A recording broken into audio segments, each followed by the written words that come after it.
Hello, hello, my amazing artists. And today we're going to get started where we're going to create our dragon eye sculpture. Here are some examples that I have made, and I've had a lot of fun with this. I hope you do too. You should have already had some time to use Play-Doh as a practice to look at different textures, right? And different items that you can sculpt. Textures using the texture tools in your bucket and using your hands to create other things like pinchers or tiny balls or horns or a spiral horn. So today we're going to get started on the good project. All right. This is going to be a lot of fun, so I need you to pay attention to all the directions so that you have the best time with this. All right, so we have our container of Model Magic. And what I want you to do is actually we're going to use these as a label. So watch first before doing any of these directions. We're going to take the Model Magic, all right? And we're going to cut off the ends. Put the garbage to the side. And then we're going to open up this container like this. On the back, there's a fin flap. I call it the fin flap, all right? It's a section that pulls up. I want you to carefully, with your fingers, pull it apart. Now, if this is too tough for you, you can slide your scissors inside and open it that way too. But you should be left with this beautiful silver package. And what I want you to do is hang on to this. We are going to take Sharpie markers and we are going to label our names right here on the edge next to the fin. We're going to put our first name, our last initial, and our class code, just in case. All right, now let's get to sculpting. The thing I like about Model Magic is that when it dries, it dries to this nice foamy feel, right? But it's really good to make impressions in. And you're going to be starting with one container of Model Magic. All right. And you're going to pinch off about a third of it. Believe it or not, that's all you need to pinch off for most details. All right. So if you think it's too big, it should be about the size of a large marble, like a very large marble. And the rest we're going to actually be using as the base for the eye. So we're going to take it and we're going to turn it into a ball. We're going to use our hands to turn it into a ball, or the table. That's up to you, but it doesn't have to be perfect. All right. When you're happy, you're going to use the palm of your hand and you're going to press down. Okay. You don't want to make your hamburger patty or your pancake here too thin, because you want a really good base to be able to press those texture details into. Okay. You can mold it with your hands, make it more oval-like if you want to, or you can just leave it round. You can pinch the edges if you really want to get some dramaticness to it.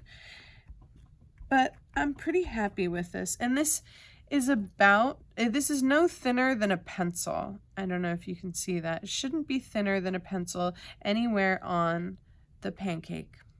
All right, here we go. The next thing, you're going to want to pick your eyeball. Now you only get to pick one, so take your time.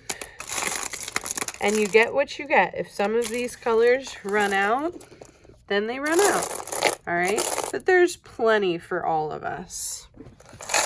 I think I am going to choose this big guy here. Nope, I take that back. This guy here. Yeah, there's some cool eyes in here. All right. Next, you want to position the eye onto the pancake. All right, should be around the center, and you can tap it in just a little bit. All right, if you have a pupil in your eye, make sure it's going up and down. Well, I mean, I guess not make sure, but usually that's how the eyeballs are. They could be sideways if you're getting super creative. The next we're going to do is create this eyelid on both the top and the bottom. So we're going to pinch, pinch, pinch, and take that marble-sized ball that we created, and we're going to split it in half. All right, so I'm going to put this to the side for a second, and I'm going to create a coil, also known as a clay snake or a worm. And we're going to create a coil for the eyelid. Once we created the top coil, we can press it down a little bit if you want a little bit of flatness. I like to pinch the edges to make them a little bit smaller. And you're going to put it just over the top of the eye. If you don't like the shape or if it's too long, you can always pinch them off. That's the great thing about Model Magic. And if you really don't like something that you've created, you can always go back, take the eye off, turn it all back into a ball, and try again. Now for the bottom lid, I like to make mine just a little bit thinner, but that's up to you. Now remember, boys and girls, I have had a lot of practice making dragon eyes, so I can do things a little bit faster, but you should probably take your time when you're working. Aha. I'm going to take this, and I'm going to tap, tap, tap. Make sure that I like it. All right. And that is how we create the basic shape for the eye. Now that eye that's in there is not going to go anywhere, and I have a palette or a canvas to work off of. I can take the texture tools that we practiced with and played with, and I can press into the Model Magic. Remember not to press too hard because you don't want to touch the table. That if you touch the table with your tools, that means you've pressed too hard, and you might have put a hole in your clay. Things like horns are fun to think about. Things like, oh, I don't know. Things like little circles are fun. Don't forget that a pencil is a pretty cool tool for making circles. And just have some fun with it, all right? If you run out of Model Magic and you need some more, I will make some available to you. All right, boys and girls, have fun creating and make your own dragon eye. Good luck.